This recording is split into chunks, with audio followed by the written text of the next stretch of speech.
Okay, let's do it. While additional people are joining, we'll start this webinar titled Automating Incident Response with CrowdStrike and Intezer. I'm Shaul, with me is Matan, both from Intezer. Really happy to be here today with you, the audience. So today we'll be talking about how Intezer can help to automate triage, investigation, response with EDR alerts. Specifically today, we're going to talk about CrowdStrike. You might have seen our previous webinars with Sentinel-1. The topic here is similar, but of course the practice will be more specific to CrowdStrike, including the demo, of course. Before we dive in, I'll just go over a quick overview of the agenda of what we're going to talk about today. So first, we're going to discuss the problem with incident response. There are many challenges, obviously, but we're going to discuss what we see from our perspective and how automation can help solve and improve this problem for incident response and hunting. Then we're going to demonstrate how that can work with CrowdStrike and Intezer. And of course, we'll have time for questions. You have a Q&A section right next to the chat. So I'm sure everyone here is familiar with Zoom. So feel free to write in the Q&A section at any time of the webinar when anything pops to your mind. And we'll answer everything in the last 10, 15 minutes of the webinar. If you don't know Intezer from before, we're also going to explain about the technology itself, but feel free to go to intezer.com to read more or to join our community edition or our free edition at analyze.intezer.com. That's analyze.intezer.com. You can join for free and get all of the capabilities for 2 weeks. So if this sounds relevant to you, if you see this as applicable to your team and to your operations, the best way to see if it works is to try it out. So we really recommend it. So let's start with some introductions. My name is Shaul Holtzman. I've been at Intezer for the past almost 5 years, currently working as the lead sales engineer, pre-sales. So in charge of demos, POCs, and getting our clients to work with the technology as best as possible. And with me is Matan. Matan, tell us about yourself. Hi, guys. Hi, everyone. My name is Matan. I'm the Information Security Manager here at Intezer. A little bit of background about me. I've started in the military industry here in Israel. Basically going around security teams, specializes in forensics, malware analysis, incident response. Then I kind of got out of the army into the information security world, where I mostly been in security teams that specialize in incident response, corporate security, compliance, policies and physical security. And then I joined Intezer 6 months ago, almost 7 months ago, as the information security manager. And we'll be glad to talk to you about the topics today and show you. Awesome. Thank you, Matan. I also come with my own incident response background as an analyst and also as a trainer for cybersecurity. I have a lot of experience with forensics, malware analysis, and of course, incident response practices. So we thought that Matan and I are a good combination here to have an interesting conversation about security operations, about incident response. With our experience doing it without Intezer and working at Intezer and seeing the value that our clients have. So that's what we're going to do today. So let's begin. So first, I just want to describe quickly what we see in the security operations field, because this is an ever-changing field with technology, with very interesting, innovative people. So the more technology we have, usually the more challenges we get as well. That's the cycle. So of course we have more adversaries. It's, I think, the easiest it has been to create malware, to deploy and deliver malware without the need to be so technically savvy. So you don't have to be a nation state in order to, create a proper and a useful phishing campaign, or actually detonate malware and infect organizations. Ransomware, of course, is rampant and becoming more and more common. With technology come more attack surfaces. So we have new devices, new technologies, new networking interfaces. So the more we have there, of course, the more attacks we will have, the more vulnerabilities and exploitations. And with all of that, of course, we have more security solutions. The goal of those security solutions is to protect these new attack surfaces from these new adversaries. But the problem there is that even if they do it in the best way, what security products usually generate is an abundance of alerts. And eventually, to this day, no one solved the issue of who needs to deal with those alerts. And in the end, we have people going one by one, triaging these alerts, which results, as you can see in the middle of the slide, in a huge resource shortage and difficulties for teams to retain their talent and their analysts, which of course directly affects the security of the organization. So I think it would be really interesting, Matan, to hear your experience as an incident responder. How did you see this field? Did you experience these difficulties? And if you can tell us how your team tried to solve them. Yeah, sure. I've had the experience to be in various security teams that were responding to alerts, and they're always not too big, 5 or 6 people. And you were talking about more security products that generates more data, and that creates huge amounts of alerts and false positives. Just for an example, I remember that one of my previous employers that we were not even a big organization, that big of an organization, but we would get around 100 or 200 EDR alerts per week, which is not that much, but for 5 or 6 people, that's a lot, especially when the percentage of false positives in those alerts has been huge. And it's not even all of the alerts that we've been getting. We've had firewall, WAF, we've had mail relays that have been feeding us with alerts, and it's a lot for one team to take and tackle and triage, and that causes us to be more focused about triaging the false positives and not focusing on the actual work that we need to do, and maybe missing some important stuff along the way. So I would say that was one of the hardest challenges to tackle in my experience. Got it. So many alerts that you need to deal with the false positives first in order to get to the real deal, or to find it, to verify that it's there. What would you say that the most noisy alerting solutions you had were? I think that the top 2 would be the EDRs and the firewalls. Firewalls usually generate a huge amount of logs, and when you use their security kind of features or plugins, they generate even more. In one of my previous employers, we would get to a solution to a state that we would get so many false positive that we know that we were getting false positive that we would sometimes ignore the alerts, that we couldn't tackle them. We needed to do other stuff. We needed to, it was just insufferable. You couldn't tackle these at all.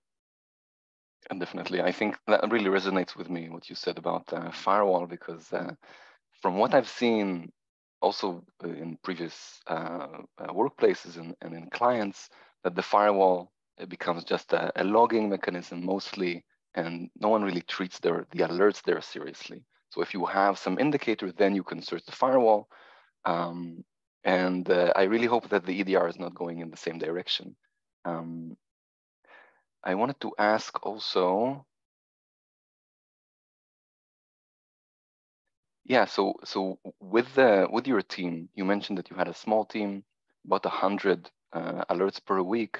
It surprises me because our clients usually have also relatively small teams, 4 or 5 people, but they might get 100,000 alerts per week. And it always baffles me, like there's no possible way to deal with that level of Exactly. of alerts. That just shows, we had not that much of alert, not that much of a big of an organization, but with still in the same team size, we had to tackle the same issues. So I don't want to imagine, the same team sizes with more alerts. I don't know how they do that. It's hard to be a good security team to defend your company with, so many alerts and false positives. You have no time or resources to actually take care of what matters. Definitely. So how did your team try to solve or to approach these issues, these challenges? Yeah, so we kind of divided the issue to two, to the EDR world and kind of the rest of it. For the EDR world, we would first we got an MDR, an EDR MDR for one of our EDRs at that time, and then we would see that it wasn't enough because it was only taking care of the EDR world. Then we wanted to take kind of an MDR as an outsourced stock for the rest of the kind of the world, that network security world, emails, WAF. So we kind of divide that into two. Um, yeah, that's kind of what we did to try to fix that at first. Yeah, so just to expand what you're saying, Matan mentioned that they got an EDR MDR, meaning that the EDR vendor provides on top of the solution also a team, a human team that deals with the initial alerts. So would they deal with the initial triage and then escalate things to you? Yeah, we would act as an escalation team. That there would have been tickets escalated to us. We would have seen the alert coming already assigned and kind of given a status, whether it's a Mm-hmm. false positive or a true positive. In some cases, would have got some comments kind of describing the outline of the alert, kind of what happened, very generic details. In both cases, in the EDR MDR and the kind of the outsourced stock MDR, it kind of was the same flow in both of them. Got it. And did you feel a difference in the security operations? Were you able to get to those real alerts and remove the majority of the false positives? Yeah, that's a good question. That's an interesting situation as well, because we did see a difference. But we would have seen a difference in the false positive. We did see a decrease in false positive, but out of those decreases and the escalations that we would have gotten, the percentage of false positive was still relatively high. Mm. Um, we felt like we just transferred our issues as a security team to a different team sitting in a different place. They're humans as well. We face the same issues. We face fatigue, we face workload, we face a lot of human issues that can affect the way we work or the way we triage or analyze alerts. And we saw that inconsistency of that. We saw it did some sort of effect, but it wasn't good enough. That's the point. Got it. So it was effective to a point, but not transformative, I would say. It No, didn't change your life. yeah, more on top of that, we felt a lack of visibility when we Mm. lack of visibility and trust, I can say as well. When I said we transferred, the work from one team to a different team, we kind of lost that element of visibility. We didn't know what they were doing. We didn't know what the analysis process was. We didn't know what engines they looked at. They put the hashes in, or what engines they put the other IOCs in. We just didn't know what they were doing. We would have got, a verdict. We would have got maybe some details, and that's it. In Mm. most cases, it was like, okay, we know the basic outline of that, but we felt like we needed to do kind of the same thing on top of what they did. So it was like of a redundant work. Got it. So I think what you're talking is very interesting, but I think it's even more interesting to see that it's not an outlier case what you're describing. And actually, since Intezer is in this field of automating security operations, this is exactly what we talk about with our clients and with our potential clients and our partners. And we see several issues. So first, what I showed in this slide, I think, is relevant when you're dealing with a local team and whether you're dealing with an outsourced team. Because again, exactly as you said, Matan, it's just a different team even though it's dedicated to your organization, they have the same issues. They need to go through the same processes, and they're also getting more and more alerts, and also from different clients. So one of the things you mentioned we hear a lot is around inconsistent services. Obviously, it depends, but it simply makes sense that different analysts provide different results at different days. And when you dedicate your entire security operations, the entire tier 1, tier 2 usually, that could be problematic. And when that team needs to divide itself between multiple clients, again, the same resource shortage issue means that you might get a surface level investigation. So as you said, there might be redundancy. Of course, it depends, and we're not talking about any particular vendor. There are excellent MDRs out there, but these are the challenges of the trade. So simply talking practically about the challenges of incident response. Yeah, it's a personal experience. You know, it varies. Definitely. Now, something that we also see is the bottom line. In the end, teams and organizations dedicate a lot of their budget for these MDRs, and it doesn't necessarily translate in that, as we mentioned, transformative of a change. So that, of course, is also a consideration. So Matan, from your experience, what ended up happening with the MDRs that you were using with the operations? Well, we always kind of had, you know, we were talking about, you know, we can see the price that we're talking about is very high sometimes, and we were constantly asked to cut one of the MDRs, if not all of them. Constantly, they were saying it's too expensive. We need to cut one of them or two or both of them, and we were looking into doing that, honestly. But you know, when we looked at it afterwards, we saw that we just couldn't do that. Even though the value wasn't perfect, it was far from perfect in our experience. We just couldn't afford replacing it because there wasn't any replacement. It was irreplaceable. We just couldn't feel. We didn't feel like we could just let it go because its value was irreplaceable, although it wasn't perfect.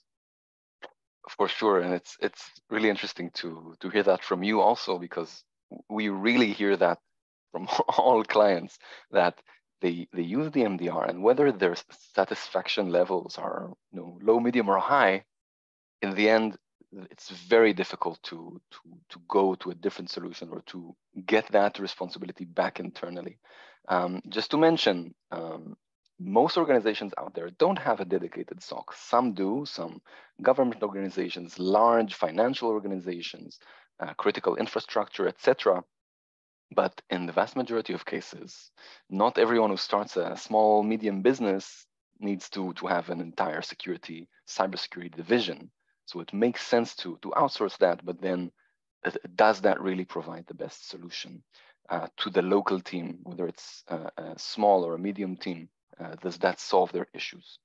So one of the solutions that we see prevalent in the market is third-party SOCs, MDRs, MSSPs, etc., providing that information. But obviously, the opposite of the spectrum is trying to solve this or to enhance this with automated solutions and with technology.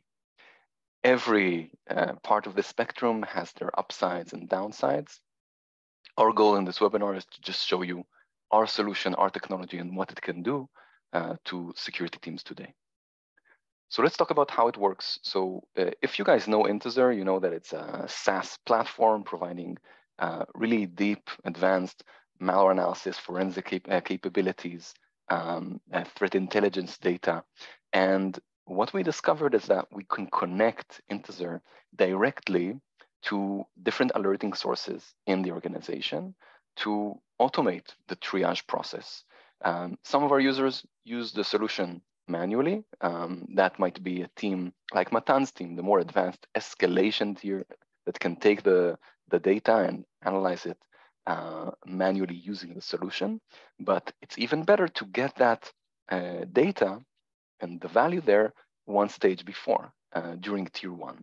So what we do is we connect to these alerting sources. Those can be your EDRs. Today, as we mentioned, we're talking about CrowdStrike, your email alert pipeline, abuse mailbox, email relay, whatever there that you have there. And the goal is for each alert to provide the relevant triage information. So first, as Matan said, just to know, is this really a threat or not? Like, is it a false positive or a true positive? And then among those true positives, what are they? Are they potentially unwanted? Are they adware? Or are they real malware that might affect or damage the organization? So that information can go back to the EDR or to the relevant case management solution. The goal is to provide information where the analyst lives and where they need to get that information. In addition, something that I think a lot of security operation teams talk about is proactive hunting, the ability to constantly look for trending and new threats in the organization that might not have been detected by the traditional detection solutions. Matan, did you ever get a chance to do proactive hunting in your old security job? Yeah, I mean, to some extent. I mean, sometimes when you are a part of a security team, when it's not even a big one, there's sort of, priorities that needs to be set. Sometimes you need to take care of a lot of things, incident response, maybe it's compliance, maybe it's, other personal projects. We did give time to hunting, proactive hunting, but not that much of time like we would have wanted to. Because, at the end, it takes a lot of time and effort to do that in a good way. Definitely. I think that a lot of teams start, looking at this as a nice to have option to do hunting, and they try to focus on what they have to do, not what's nice to have.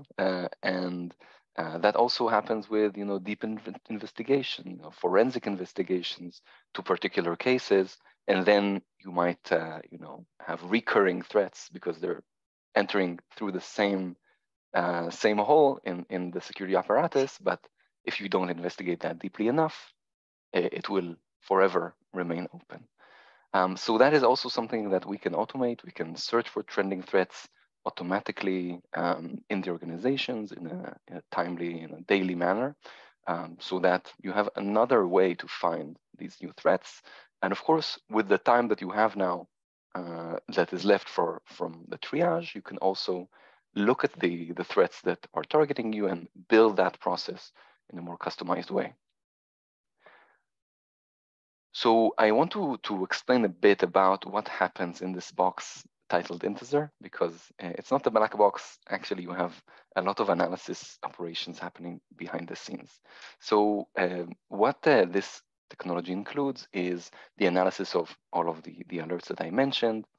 That happens through static and dynamic analysis of files, URLs, memory dumps and endpoints, and whatever other artifacts that we are able to extract. And the result of every investigation is not only the classification and the verdict, is this malicious or not, but also a stock of threat intelligence information that relates to this particular analysis. For us, threat intelligence is, an inseparable part of investigation, of triage, because you have to use that intelligence immediately to try to hunt and understand the scope of the attack. So that's something that always is included. And then hunting can also be done through a continuous proactive hunting, as I mentioned, and we can also generate different queries and rules from what we glean from the file analysis itself. So that can also happen automatically. I just want to mention the last pillar here. As part of the solution, we also provide a human team that can be a backup whenever is needed for escalations or for very high level, high priority threats that, in my opinion, makes sense to complement and to combine the automated and human element in this field. So what makes Intezer special? There are a lot of solutions out there trying to automate security operations and automate a lot of security practices. But I believe that our technology does provide an edge that does not exist elsewhere, and that is what we call the genetic element of malware, of software, of code in general. What we found through our research is that over 80% of all threats are comprised of mutations and of add-ons to previously seen threats. That is true not only for malware, it's true also for any software and application that you use, because people reuse code and the processes and techniques that they've used previously. There's no need to write everything from scratch every time. So that could be code reuse that is identified within a file or within memory from a previous threat. That can be the way it deploys or detonates. And those kinds of techniques enable us, on the one hand, to identify when something is malicious or when something is actually trusted. And it can also help us classify it. So to know who is the actor behind this threat, what is the malware family, that gives you the ability to prioritize between the threats that you're dealing with, and you don't have to chase after signatures and new indicators, because you will find those reused elements from previous threats. I think, Matan, it's interesting to hear whether this phenomenon of reused code techniques and other attributes, if you've encountered this in your day-to-day, and basically if you've seen the same threats occurring again and again. Yeah, of course. I think a good example of that would be users downloading unapproved software. You would see, people downloading some sort of maybe FileZilla, for example, some sort of this file sharing software that can hold malicious code in there. You would have pop-up ads that they would click on that would download adware to the computer. We would see all of that, recurring threats. Maybe they would come in a different, shape or form, different file or a different, hash, but the same process or technique would be the same. We wouldn't have a way to know that, because we wouldn't have that genetic code analysis that would, analyze that. Definitely, and that's also something that we hear a lot about the organizations dealing with the same types of alerts. And from what we're seeing, the actual alerts that we process, we do see a lot of recurring stuff. And in the end, if you don't think or don't look at the sheer number of alerts, but you look at the amount of recurring threat actors or software that is generating false positive, suddenly from hundreds of thousands, you might see a few hundred or a few dozen threats that are actually targeting the organization. So that way of not only classifying, but being able to cluster together these different types of alerts is very important to us. And our approach, our philosophy is that if you've seen something once, if you treated it once, you shouldn't need to address it again. You should already be protected from it. You need to apply the intelligence that you have from it, etc.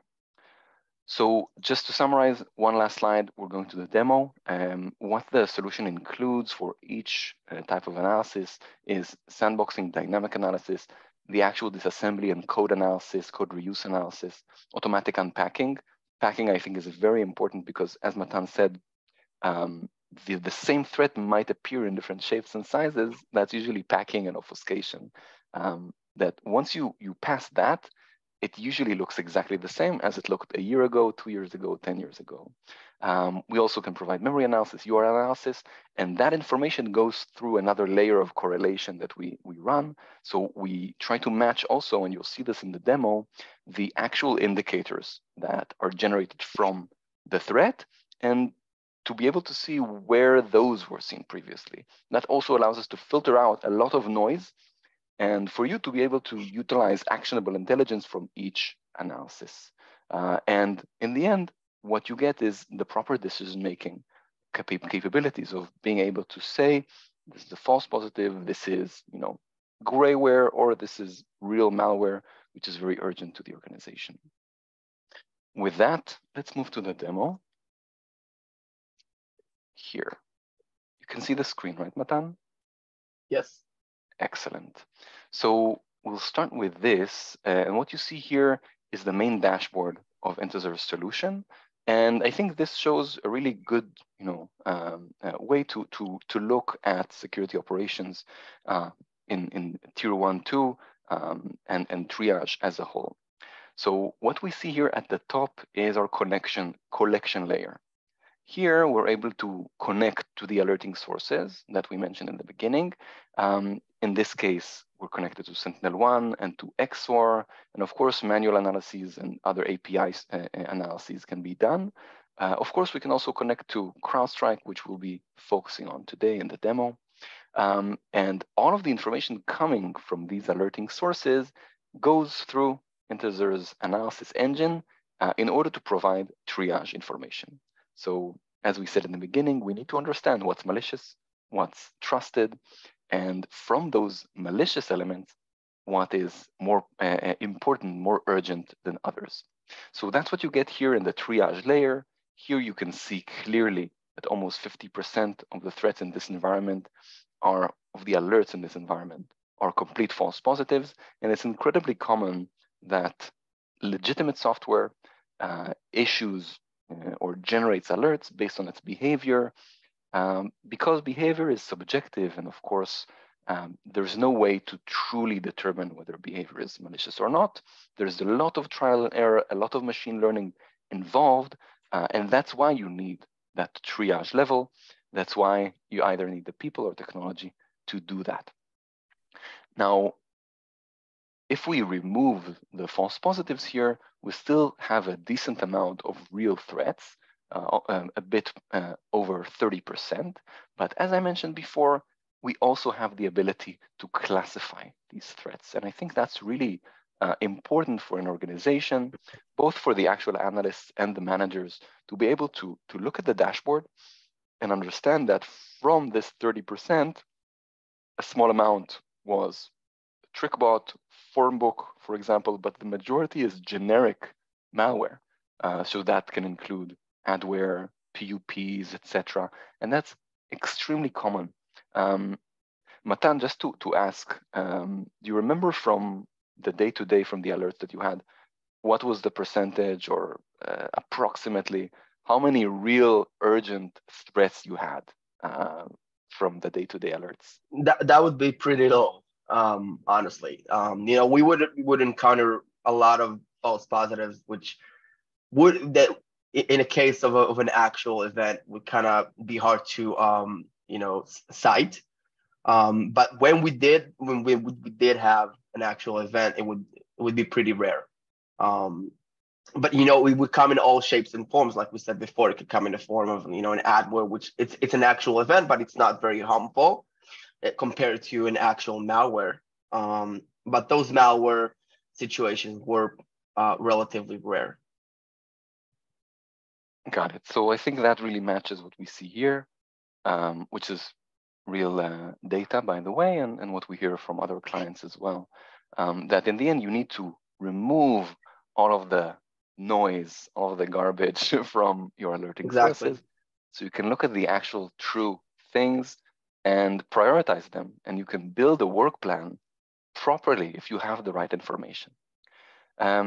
On the right side of the dashboard, you also have the threat hunting section. So I think two things here are extremely relevant. First is that you see here the publicly trending threats. These are the threats that will be hunted for proactively in the organization once we set up that connection, that integration with our engine. That changes constantly based on the information that we see. In addition, you can choose the relevant threats or important threats to your organization and add them to your watch list. So each one of these threats, then you will get updates for new indicators that we find weekly. So that can be something that you immediately implement in your detection mechanisms to be prepared against these particular threats. So this is how it looks like on the Intezer side. I know that no one likes another dashboard, right? people usually have enough of them. So the information here, of course, goes back to wherever you need it. In this case, we're going to talk about how it looks like in CrowdStrike, but of course it can reach your case management solution, your SIM, your SOAR, whatever you work with. But in this example, we're going to show it directly in the EDR. So this is CrowdStrike, what we're seeing here, which is an EDR with many capabilities, an excellent detection solution. And we're going to see a few different types of alerts.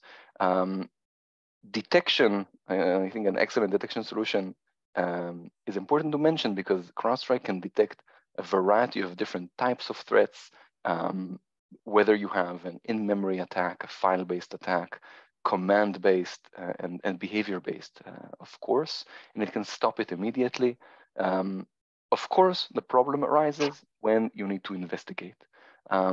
Usually the detection is excellent. Of course, the more or the wider the detection capabilities, you also have false positives, and you also need to understand the priority here. So let's look at a few examples, and we'll see how you can investigate them with Intezer, and I think it will be interesting to try to think of how we would investigate them without Intezer. So first, we have a high-level alert here. We see the process opened by Explorer, jumpcloud.exe. Now, on the right here, I have the execution details. I have the hash. I have the path of the file, but I do need to understand whether it's legitimate or not. Matan, what would you usually do in a case of a file-based alert? How would you determine if it's good or not? I think one of the first steps would be checking its public reputation. It saves a lot of time to kind of go through, maybe scan the hash on engines like VT, kind of look at the rest of the IOCs, if it had any DNS requests or, outbound connections to different IPs. You kind of want to check out its, public reputation and see if someone had a review about that. That would be the first thing that I would do. Yeah. That's basically it for the first steps, obviously. And that's, I think, a really common thing to do. Try to upload it to different solutions, whether you have them internally or as a SaaS solution, and try to get a result. Now, a classic sandbox usually gives a behavioral result, which is very difficult in the cases of false positives. It's much easier, from my experience, to say that something is malicious or suspicious than declaring it trusted. And I think that, you can't be too safe around those things. And from my experience, a lot of the cases where you did need to declare something as trusted, that was, an educated guess at best, because no one is going to, reverse engineer the software now. So in our case, in Intezer's case, what you see here under comments and log entries is our note with triage information that is added automatically. It takes about a minute from the moment the alert is created. And they can see that the assessment here says likely false positive, trusted, this is the verdict, jump cloud. And this is great to know first because it matches the information we have. We see that it's also digitally signed. But the ability to say trusted is something that's quite unique to Intezer. I think we've released research a few years back that says that even digital signatures can't really be trusted. But the way we can tell you that this is trusted software is that we've seen this code before. We've seen it only in trusted software, which makes it extremely likely that it's a false positive. In this particular case, the alert is a false positive, and we can also configure it to be closed and resolved automatically, so you don't need to look at it. And I think that is very significant in cleaning and clearing out that noise. I think it's a very good point, because when you actually, after the first steps, when you actually want to go inside maybe the machine itself and kind of investigate and see if it gained any persistency or actually check the behavior yourself, it saves you a lot of time. that integration. This whole process of forensics is a time-consuming process, and having that happening in a matter of minutes and kind of provide you the whole picture can save a lot of time and a lot of headaches to the teams, to the small teams. So that's a really important point. For sure. The question is where you dedicate your time. And then here, I didn't need to investigate the endpoint because I already know it's a false positive. Otherwise, I might have needed it. And if I need to do that for each alert, probably I wouldn't have done it. You won't have time to do it anywhere. So that's really a good point. Now, I have two other high-level alerts here. One says persistence via scheduled task. One says, it detected based on machine learning. So the persistence one, let's see. So here we have CMD executing PowerShell, and it's identified as something that is trying to create persistence. Now we can try to understand why. We see here that the command line actually runs scheduled tasks and creating the scheduled task running an encoded command that also runs PowerShell. Now, this is highly likely, extremely likely to be malicious, but if you want to verify that, the way Intezer works in this case, this is a fileless detection. Yeah, this is simply a PowerShell command that created the scheduled task. And then this scheduled task, if implemented, will simply run a PowerShell script, a PowerShell command. So you don't have a file here that you need to upload. So Intezer creates a script from this command and is able to say, based on our analysis, that it is malicious indeed. So based on the analysis here, we're able to say that this is indeed malicious.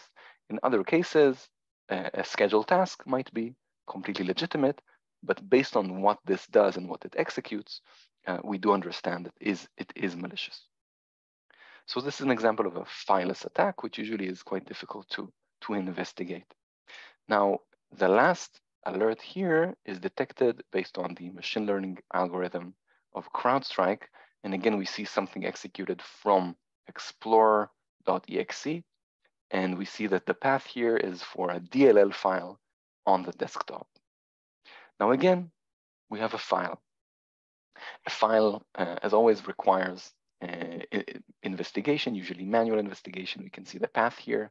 And not too much information about what it does. We can look, and CrowdStrike does provide excellent information about network operations, for example. So we can see some communication, we can see disk operations. But again, and I think it's similar to the concept that you see in a sandbox, you have the information, but which part of it, what information here is relevant, right? So these IPs, it might be just noise from the machine, noise from the process. It doesn't have to be the CNC. These file activities, a lot of them might be just noise from the execution, again, rather than actual persistence or other parts of that malware. So let's look at the note that we provide. So comments and log entries. And here we have, again, confirmed threat. In this case, you can note that in addition to the verdict, we also get a classification to malware called Quackbot.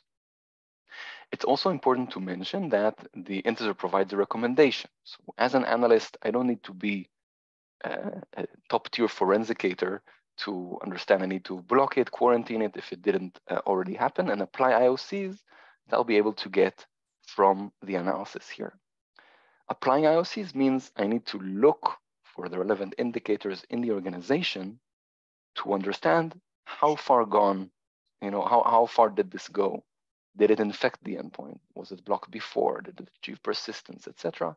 Everything that we talked about before on, getting that information. So let's jump to the analysis. Actually, I have it open here. Everything is ready from in advance. So this is an Intezer analysis. Let's go over it and see what we can understand. So we have the Quackbot classification based on code connection and string connections. This is actually a packed malware. So you can see that on the left here, it detonates and loads additional code into memory. This can reveal to us more indicators, whether they be strings, static capabilities that we can extract. But let's talk about the easiest way to move forward here. Again, you don't need to be a top-tier malware analyst or forensicator. I'll go first to TTPs. These are behavioral indicators that were found during the execution. And here we're going to see something that might remind us of another alert. We see here a scheduled task that is being created when this file executes. So this, I believe, means that this alert and this alert are actually related, that this try to create this scheduled task. So that already is important information, and it's something that I would look for on the endpoint to try to understand if it did achieve persistence.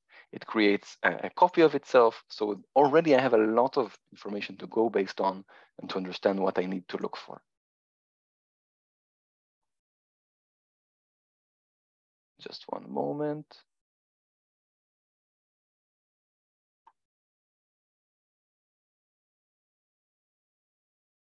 Sometimes the tab gets stuck, always during webinars. Let's try this again. Now, in addition to the capabilities of this threat, I want to see the practical detection content that I can use to hunt for it. So here under detect and hunt, Intezer provides a great amount of detection content, of indicators that we take from the behavioral report. And again, we match them according to the reuse of them. So here we can see that all of these indicators were seen previously in Quackbot or in malicious libraries. And I can choose based on the type, whether it's a network, file-based, command-based, registry-based indicator. Usually, it's difficult to find this variety of indicators, and I believe that when hunting with an EDR, through an EDR, it's really important to have a variety, because perhaps the network was not available, perhaps the file system or registry was affected, and we want to be able to find that. So what I can do is choose the relevant indicators. Just as an example, I can choose the IPs here. And Matan, as you probably know, every EDR, every solution has their own query language and format and syntax. So here we can generate a rule automatically for CrowdStrike, and it will generate this query for these IP addresses that I can then go back to CrowdStrike and hunt under investigate, and I can look for the different events related to these IPs. Just to show you how it looks like, I'm opening the generated rule. I'm going to paste it here. This is what I got from Intezer, and I can simply search for the last 24 hours. Now, while I'm doing that, I also want to show an additional thing. And that would be the last part of the demonstration here, and we'll have some time for questions. And luckily, I didn't find any CNC communication. So this Quackbot sample, as you saw, was detected by CrowdStrike. And one of the most important things to try to understand is whether it was successful. Did it reach memory? Did it execute? Or was it terminated and stopped? And did it do anything? One way to do this is to correlate different logs. That's very important, and that's what we can do using detect and hunt. And by the way, just to tell you about our plans, this is also going to be fully automated, choosing the indicators, looking them up, so you can already get that extra information when you open up the alert. Another thing you can do is actually investigate the machine. How long would you say, Matan, it takes to forensically analyze a host that you know might be infected? It depends on the type of alert and situation, but it can take hours, if not days sometimes. There's a lot of stuff to check. There's a lot of ways or techniques or tools that you can use, but it's a long process. Definitely. So we know that most users and clients in this field, analysts, don't have time to forensically analyze memory, for example. And that's why we also have a capability in Intezer to analyze memory automatically. This can be deployed as a third-party scanner from CrowdStrike and other EDRs. It can also be done manually. The best thing, in our opinion, is to run the scan, the memory scan, following a behavioral alert. So if you already have the file, you have information, that's usually good enough. But if you have just an injection alert, for example, it's very important to see what's going on in memory. And that's what we can see here. So I ran the scan after getting this alert, and I was able to get an infected verdict. And let's see what we have here. Essentially, we have the whole machine scanned, everything that was running at the time in memory. And you can see that this DLL that we've seen in the alert was actually loaded into memory at the time. We can see that the code here was identified as malicious, and this is the exact same file that we had analyzed from the alert. Now, after I run my remediation operation, of course, I can run the scan again, and this is very significant because you'll be able to see that the machine is clean. For example, this is the same machine before the infection, and this is how it looks like. It does not contain any threats. And if I look at the trusted applications here, you can see CrowdStrike, you can see Microsoft, etc., which makes complete sense. So just to summarize quickly, and moving on to questions, we went over the security operations process, the challenges in triage and investigation response, hunting. We talked about outsourcing and automation solutions and showed our integration with CrowdStrike. Just to mention and remind to everyone, you can try it out. You can join the community edition of Intezer and even try out these integrations with CrowdStrike, SentinelOne, and coming soon, Microsoft Defender.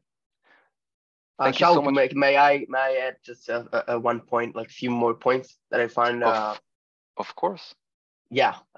First, I think it's worth mentioning that the endpoint scanning capability would be recommended sometimes in notes in the alert itself. So in some alerts, the system would, like Intezer would recommend that. So you wouldn't have to just remember to do that. We would recommend it to you. And also, I think it's very kind of summarizing this whole demo and conversation that I think it can be summarized into one word. I think it's trust. When we were talking about, me in my previous experience trying MDRs and other solutions, I think that what lacked a lot of times was the trust. And it's also lacking when you're trying an automated solution. I think that when you see Intezer and the amount of visibility that you get, we were talking about visibility before, that you wouldn't have known what the analyst would perform. I think that what you see here after analyzing, the endpoint or the files, I think it's the visibility and the trust that you're getting from this is very high. You know what you're getting. You know that you would get consistency with that. You know what you're getting. You get the same thing over and over again.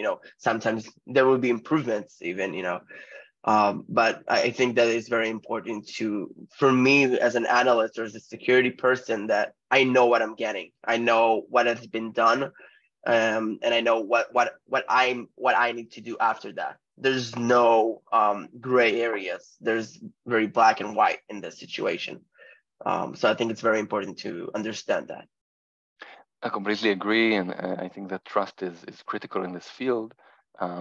And with technology that you can train, I think that could be more consistent, as you mentioned, especially when you identify the actual reuse of code and elements. So if you mark something as malicious, then in all the other shapes and sizes and packing and obfuscation, it should always be remain that. I just want to mention again, anyone who has questions at the moment, please feel free to write them in the Q&A area, and we'll be happy to answer. Another thing that can help establish trust, again, is trying out the solution. You can do that with a testing environment to just see how it affects your day-to-day security operations, the amount of false positives that are reduced, the different classifications of threat actors and groups that are targeting you. And of course, you can always contact us at the website. You can see here that you have the help button. You can contact at intezer.com also if you have any questions.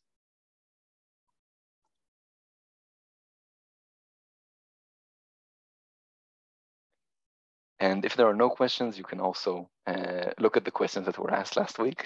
Last week we had a bunch. So we'll give you just a few more minutes if you have any other questions, and then we'll close up here.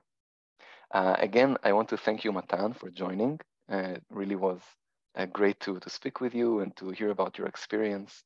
And I think now we're going to do a lot of these webinars together.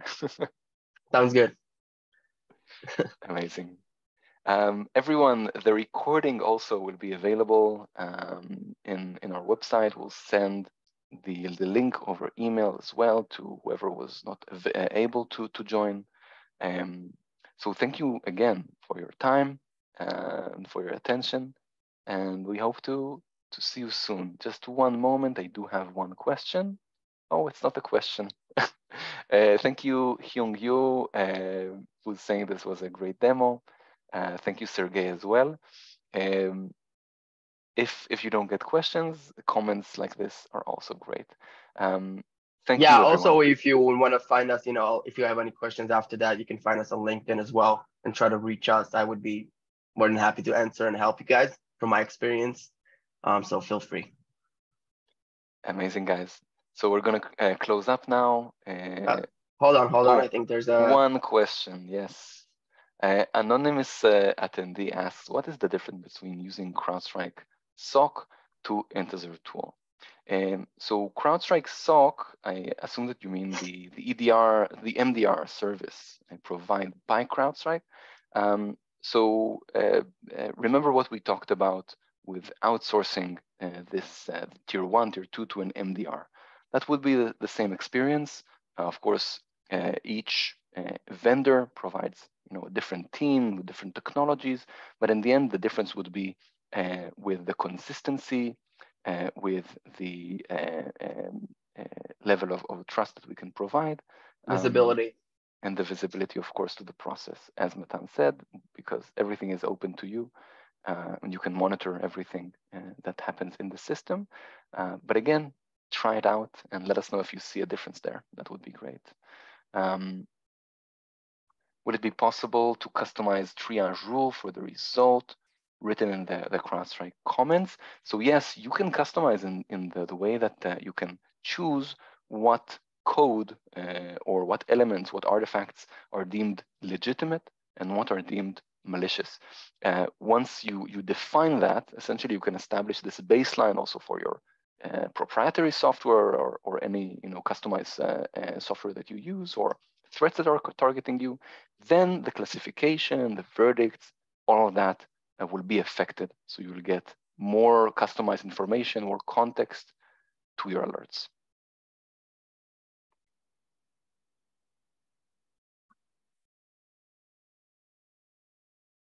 Okay, guys. I know that people love to put the last questions in the last moment, but if you have any additional questions, you can email us, contact us. I'm really happy to help. Thank you again for your time. Thank you, guys. And see you guys in the next one. Bye-bye.